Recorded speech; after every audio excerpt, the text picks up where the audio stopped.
A função social, vou chorar. Não, tudo bem, isso não tem problema. Aqui Senão eu vou ficar aqui um tempão. Sim. Quer um paninho? Uma coisa Ah, assim, pode ser. Deixa eu lá.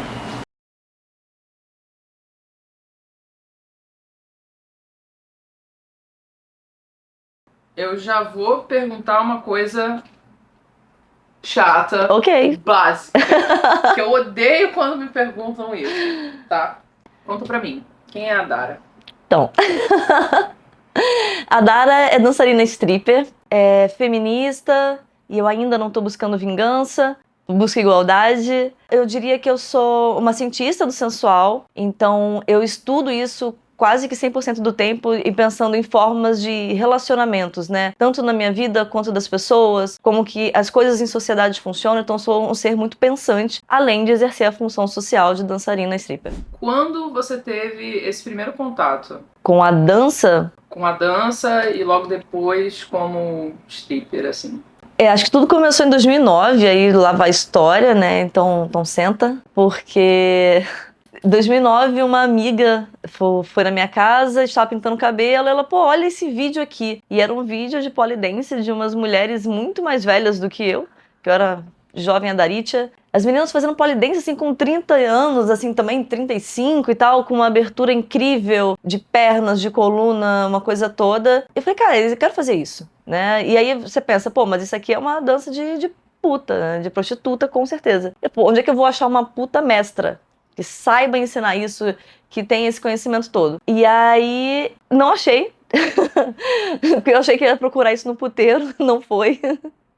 Pra minha surpresa, existia já a vertente, né, de polidense com uma pegada mais atividade física. Hoje é chamado de polidense como poliesporte, mas na época ainda era polidense. Então, entrei, não era a melhor aluna, aliás, muito longe disso. E tinha, inclusive, uma prostituta que fazia aula com a gente, que ela era da Europa, tinha vindo pra cá. Acho que o polidense chegou aqui em 2003, coisa assim. Isso já era lá para 2009 mesmo, né? Então, fiz até 2010 e aí foi desconstruindo um pouco aquela ideia, porque era muito divertido. Eu fazia em postes na rua, então, cara, as pessoas olham para mim, mas problema delas, né? Então já vamos explorar isso daí, como é que eu posso fazer essa coisa que é muito divertida. Também por aí, já que eu não tenho uma barra de polidense em casa, então vamos fazendo na rua. Então esse foi o primeiro contato com tudo. Inclusive com um mundo que desestereotipou pra mim essa coisa da mulher também, e da mulher como fazer dança pra agradar alguém. Então eu fazia porque era muito divertido, eu tinha contato com outras mulheres que faziam porque era muito divertido, porque era muito agradável estar ali com elas. E até então era uma atividade feminina, o que também era ótimo, porque nós tínhamos contato somente entre mulheres. Depois vieram outras escolas que separavam um pouco essa questão de nós não somos garotas de programa, nós não somos prostitutas, então a gente faz como poliesporte somente. E aí veio essa vertente do nome em peso, né, o poliesporte. Só que isso também era um pouco ruim, porque também separava as mulheres. Então, com o tempo, eu fui saindo um pouquinho dessa linha, e isso ali mais para 2011, 2012, porque eu ia vendo essa divisão, né? Porque dona de casa podia fazer o polidense, só que tinha essa separação de que eu sou respeitável, eu sou dona de casa e faço. Então, levantaram tanto essa bandeira que você excluía outras mulheres desse meio. E aí surgiu uma vertente que era o polidense com salto, que é o exotic, polidense, de fato, dança. Eu experimentei, gostei. Posteriormente, passei a dar aula disso, com essa pegada um pouquinho mais sensual, que era com salto, e que algumas falavam, isso é muito fácil. E não era nada fácil. E ainda hoje, o poli não falo pole, né? Eu falo polidense. O poli, ele, com o salto, ele tem muita resistência também, é muito difícil de você pegar os movimentos. Até que, dando aula disso numa boate, que era um evento feminino, que eu trabalho ainda hoje. E aí dou aulas não somente de polidense, mas de striptease, de chair dance, lap dance. E aí o dono da boate sabia que eu dava essas aulas para as meninas nesse evento e conversou comigo sobre me apresentar nessa boate, porque é uma boate para casais e eles têm 2 barras de polidense. Só que nessa época eu já fazia circo, e aí uma coisa emenda na outra, eu já fazia aparelhos aéreos, e então pedi que essa boate adaptasse um pouco o palco para que eu apresentasse o meu teor artístico como dançarina, já que eu não tinha... E aí veio toda essa desconstrução desde 2009. Essa desconstrução do corpo, né? De como trabalhar o corpo como artístico, mesmo ele estando nu. Ou, aliás, principalmente ele estando nu. Como que eu vou atrair a atenção para o que eu faço estando pelada, tirando a roupa. Não que o strip em si ele já não seja arte, porque ele é muito, e você também pode atrair uma coisa do burlesco, né, uma coisa mais lúdica, teatral, só que eu queria, pra essa vertente mesmo, do super sensual, e num aparelho que fosse só meu. Então, o primeiro contato, acho que veio lá de trás, mas foi se desconstruindo, foi uma coisa com o tempo, e que hoje em dia a gente já tem muitas escolas com muitas vertentes do polydance, que já não tem mais tanta essa divisão, né, porque o feminismo foi crescendo, o diálogo entre as mulheres foi crescendo, e aí sigo aí. Falei pra caralho. Não, mas é isso mesmo. É por isso mesmo. Quais foram os primeiros obstáculos pessoais que você enfrentou quando você começou a descobrir essa parte do que é ser stripper e como é que você começou isso profissionalmente? Quais foram os seus obstáculos pessoais? Quais foram as suas dificuldades de se reconhecer como essa profissional? Acho que as dificuldades, assim, vinham muito mais de forma externa do que minhas, né? Porque como eu tinha uma amiga que me apresentou uma arte que era mal vista. Mas assim que eu pisei no estúdio, eu vi que era muito divertido. Então, pra mim, ok. Só que no meio externo, eu tinha aquela coisa do namorado da época reclamar que eu tava postando uma foto com pouca roupa. De outras meninas falarem, mas você trabalha em boate num sentido pejorativo. E que nem deveria ser mesmo se eu trabalhasse em boate. Pelo que eles viam de forma pejorativa, eles não deveriam falar dessa forma, porque se fosse sim a minha resposta, como que eu iria me sentir nessa conversa? Então não tinha esse feeling das pessoas, na forma como elas perguntavam e na forma como elas se aproximavam desse assunto. Família. Meus pais achavam um pouco estranho, porque toda essa é estrutural também, né? É estrutural você julgar a mulher por qualquer coisa, muito mais na dança. Vai fazer isso pra quê? Se você não vai trabalhar em boate. E aí vinha muito da minha mãe falar assim, mas você fica acordada de madrugada, você não vai trabalhar de madrugada. Vou, trabalho hoje em dia. Acho que eu sou muito... O que eu me tornei, eu sou muito o que eu queria quando criança, quando adolescente. Eu acho que a Darinha teria muito orgulho da Dara de hoje, do que ela se tornou, do que ela faz, do que ela fala. E eu penso nisso constantemente. Mas as dificuldades foram basicamente externas mesmo. Como é que você lida atualmente com o julgamento dos outros? Isso essa é uma pergunta boa, hein? É um processo também, porque em alguns momentos, a depender do julgamento também, né? Claro que depende de quem vem. Tem um geral, né? Tem um todo. E eu também penso assim, hoje que meus pais sabem o que eu faço e é muito tranquilo, né? A ponto da minha mãe falar, mas você faz isso, as pessoas veem na internet? Sim, mãe. E minha fica, ai, nossa senhora. Mas aceita super bem. Então, se a partir do momento que os meus pais aceitam, que a minha família entende, por quem são as outras pessoas que estão julgando, né? E será que elas não estão julgando só porque eu sou mulher, só porque eu tenho essa bagagem, tenho essa vivência feminina e tenho essa liberdade também? Mas, por outro lado, isso prende um pouco, porque é todo dia você acordar e dormir em luta. Então você acorda, nossa, hoje vou enfrentar a sociedade de novo. Você vai dormir, hoje enfrentei a sociedade, amanhã vou enfrentar de novo. Então é um assunto constante na minha terapia de falar, de novo aconteceu. Sogras, por exemplo, em toda a minha história, sempre ou eu tive que esconder a profissão, ou tive que dar uma volta ali, porque você não pode falar sinceramente o que você faz abertamente, né? Quem você é, o quão bonito aquilo é. E o quão respeitável, mesmo que a pessoa considere a coisa mais irrespeitável do mundo, né? Desrespeitável. Então, e por que aquela pessoa ali te julgaria menos humana, ou menos cidadã, ou menos pessoa? Porque, independente do que você faça, já que não está prejudicando ela. Então, tem essa coisa de trazer sempre, algo que eu penso constantemente e tento trabalhar, mas me afeta de... Sei lá, por que eu vou passar na rua e não posso falar com determinada pessoa porque ela em algum momento julgou o que eu faço? Ou então tem algum amigo meu num grupo de pessoas e aí tem uma pessoa ali que eu sei que me julgaria, ou porque, sei lá, extremamente religiosa, ou porque é de uma política de extrema direita. Por que eu não posso chegar lá como ser humano e falar com aquelas pessoas, né? Então fica sempre essa questão do por que te vem como algo sujo, como algo que não... como um cidadão que não merece respeito. Sendo que outras coisas, tipo, eu jogo lixo no lixo, sei lá, eu respeito o trânsito, eu não dirijo, mas como pedestre, né? Entendo os direitos de cada um. Tento fazer tudo da maneira correta, planto árvores, cuido de canteiros. E por que aquela pessoa ali julga a função social? Vou chorar. Não, tudo bem. Não tem problema. Se quiser um abracinho também. Eu quero. Quer? Um abracinho? Aqui, a gente Não, eu vou ficar aqui um tempão. Vai ficar tudo bem, a gente tá aqui pra isso, pra poder normalizar essa besteira que as pessoas fazem de desumanizar as pessoas. Pesado, né? Porque você tem que se afirmar como ser humano, como profissional, como mulher todos os dias, né? Tipo, você acorda o tempo inteiro, tem que ser. Sim. Quer um paninho? Uma coisa Ah, assim, pode ser. Como foi que você conheceu o movimento feminista, o que significa o feminismo? Isso era muito alheio pra você até uma certa idade? Nossa, sim. Deixa eu ver aqui, tentar resgatar. Porque como é estrutural, como é um problema muito estrutural, tipo, a gente vem crescendo e você só entende o que é o feminismo quando você passa por dores dele. Toda a infância aqui, ó. Não precisa ser uma data específica, assim. Mas, tipo assim, mais ou menos, sabe que eu tinha quantos anos? Foi em qual situação que alguma coisa te tocou e você descobriu, uma amiga falou? Acho que o feminismo ele me tocou quando você vê que o diálogo está aumentando, quando mulheres começaram a conversar muito mais, não somente sobre abusos, mas por situações cotidianas que eram proibidas de se falar, né? Que eram um pouco mais tabu, ainda são em algumas gamas da sociedade, mas, tipo assim, você via, tem aquele grupo de mulheres.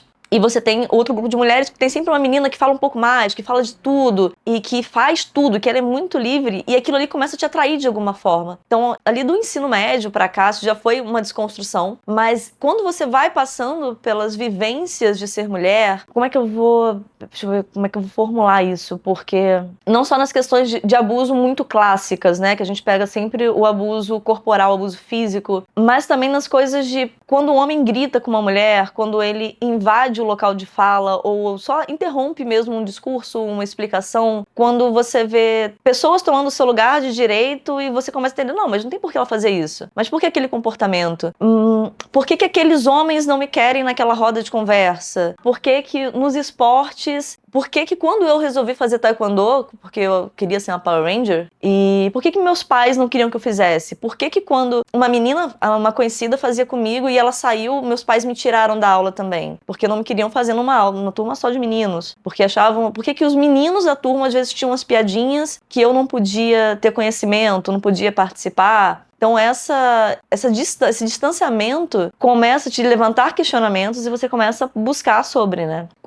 Por que necessariamente eu falo que não bebo, muitas vezes na balada um homem perde interesse? Por que ele te quer, mas liberta? Mas por quê? Né? Então esses porquês da vida começam a te acordar um pouquinho, te despertar um pouquinho pra questão. E aí foi desconstrução de ano após ano, experiência após experiência, outras mulheres que passavam por outros abusos e sentiam em você a confiança para conversar sobre aquilo. E aí vem lá de trás, gerações que a gente foi mudando essa questão sobre o diálogo. Por que a minha avó foi obrigada a casar e a minha mãe já não?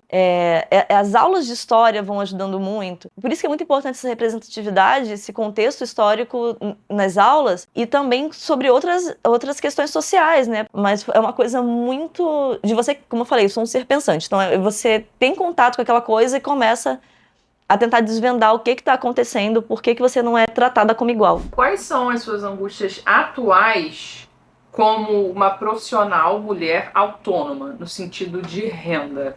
Né? Qual a sua diferença em relação à tua profissão, em relação à sua preocupação com o dinheiro? Qual é a sua maior angústia agora?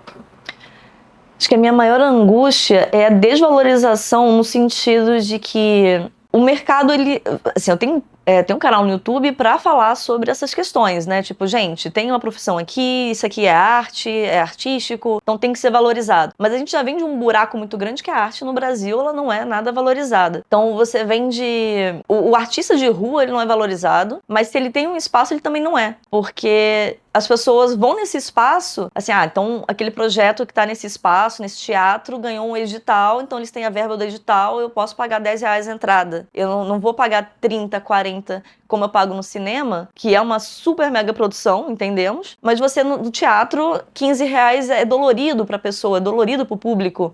Você tem um teatro de rua, que você tem ali, você vê que as pessoas estão, sei lá, tirando a luz ali do poste, dando um jeito, tá apresentando com vento, você tem o circo, né? Que se apresenta com uma ventania, com alguma coisa, mas aí você tem que pedir moedas no chapéu. É difícil você tirar aquele reconhecimento, porque acredita-se que você tem que estar no espaço fechado e que no espaço fechado você também tem que ter um investimento que vem de cima, não pode vir do público. Quando você vai... Eu trabalhei com teatro também, teatro infantil. A gente chegou aí pra Curitiba apresentamos aqui no Rio. E isso antes de ter todas essas tatuagens. E você ganha 4% da bilheteria. Só que assim, eu fui pra Curitiba pra conhecer Curitiba. Eu não fui... Exatamente, assim, fui conhecer Curitiba um pouquinho, porque era a oportunidade que eu tinha. O que eu ganhei, a bilheteria, foi um lanchinho no shopping, um domingo à noite antes de voltar pra casa, antes de pegar o avião de volta. E isso já era tempos atrás, né? Você fala assim, mas o teatro é muito mais louvável do que você faz, pra muitas pessoas, né? Então, trabalhar como sex worker hoje e ser reconhecida como artista é muito difícil. Mas porque pra todo artista é. E ainda mais pro buraco que tá o trabalho sexual. E aí eu vou tentar sempre falar com o trabalho sexual também, porque, como eu comentei com você antes da gente começar, tem que trazer essa coisa de todas as mulheres. Eu não posso falar sex worker quando tem mulheres que não conhecem essa expressão. Quando tem mulheres que estão completamente longe dessa expressão, não fazem ideia de que tem uma vertente. Para ela, o trabalho sexual é somente a prostituição, que é o que ela tem acesso, mas ela também não entende ainda que aquilo ali é um serviço e não um produto, porque as pessoas colocam a arte como um produto e não como a experiência que de fato ela é, não como a inspiração que de fato ela é. Então você encontra a barreira das pessoas que até elas fingem que acreditam, que entenderam que a arte é valorizada, mas quando você cobra um valor que você tá ali no cálculo, tipo assim, eu comprei esse celular aqui como investimento, comprei essa roupa aqui nesse investimento, então eu tenho que fazer esse X aqui para ter, sei lá, 10%, 15% de lucro para conseguir produzir, para conseguir o próximo, para conseguir comer, para conseguir pagar a luz, a internet, a água, mas aí a pessoa não vai pagar.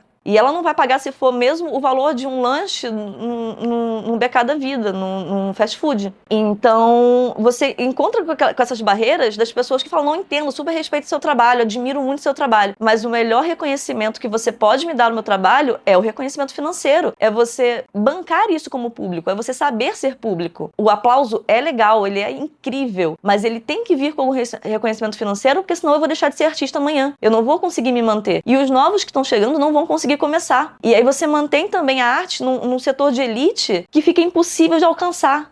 E fica...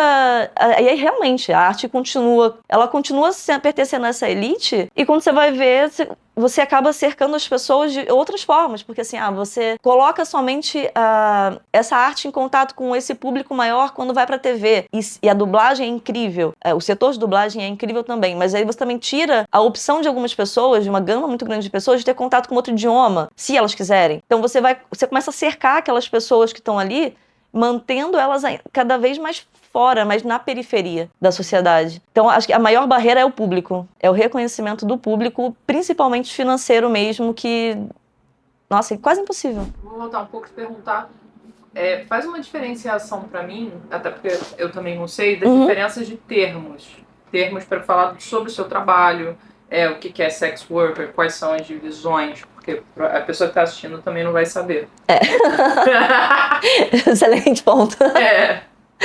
Porque geralmente eu falo muito pro meu público, né? Que são outras mulheres no meio. Então, com a proibição de algumas palavras online, surgiu sex worker, né? Sou trabalhadora do sexo lá fora.